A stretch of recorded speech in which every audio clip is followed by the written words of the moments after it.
I came here to play football, and nothing that I could control was gonna stop me from getting to where I wanted to go. Nick definitely has gone through a lot here. Whether it's being a backup to being injured, it's not easy to do that. Playing offensive line is just about as mental as it is physical. If you're not in the right headspace, it's not gonna work out for you.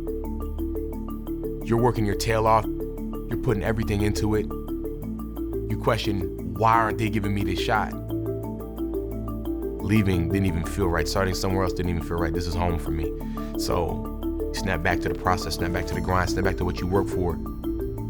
Saying it out loud as opposed to thinking was a complete different mindset for me. Once I was able to get that thought out and hear how I sounded, it was like, man, what are we doing right now?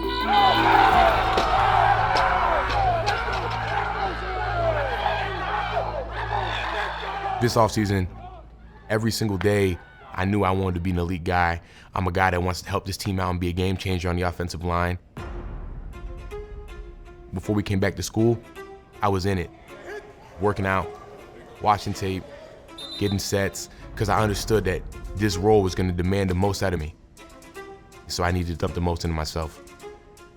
He's fought to get on the field, had a lot of ups and downs and definitely days that didn't go his way, but he never wavered. In the day and age of the transfer portal where guys typically don't wait around, you know, he's waited all this time to be a starter, and right now he's playing really well.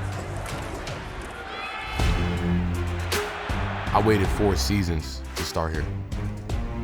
With this new position, with starting, it just feels natural. Nick Dawkins, their center, who's been playing really well. He's playing some of the best football of his life right there in the middle. I definitely use Nick's story as motivation. I use it as a tool because not everybody in that room is playing.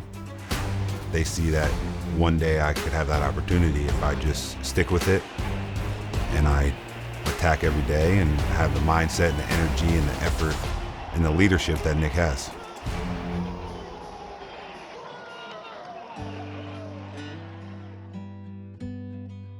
My dad, Darryl Dawkins, shot for Thunder, first player drafted from high school to the NBA. He was a pioneer of his time, and but I just remember him as dad. I was 13 years old when my dad passed away. He passed away at the age of 58. I wear 53 because that's what my dad wore. To this day, I still watch my dad's highlights before every game. I went on YouTube and looked up, just some highlights from him, some interviews, and for some reason it was just a random career tribute to my dad, and behind it had the reading "If" by Rudyard Kipling. And it's a father's advice to his son. There's a huge part, it's like, if you can walk with kings nor lose the common touch. And I think that kind of goes right into why I started my foundation, the Dawkins Family Foundation. We got it started, and that was 2022. My family and my dads, my uncles, and my grandparents, they've always been active in the community. They've always been trying to give back and always wanted to give back in doing so. And now we're able to do it collectively as a family. Nick does a lot of things for his family foundation. Getting the chance to go out there with him and watch how the whole community comes together for Nick and to help him and his foundation. If you could have an impact on the field, great. But if you could have an impact off the field and really impact lives and just help people that are in bad situations and use your platform, it's a great thing. A lot of people didn't have access to the proper resources for school. And to me, that's something that I easily could have impacted. We got a bunch of backpacks together. We had people donate backpacks. We went out and bought a ton. Had a lot of my guys come out, and a lot of kids came out. We were able to give out 256 backpacks and donate them back to the school. For me, it's just like, that was easy. All the people that came around and donated, my teammates, they're like, wow, this is awesome. We gotta do more of this stuff. We gotta do more of this stuff. He cares about people.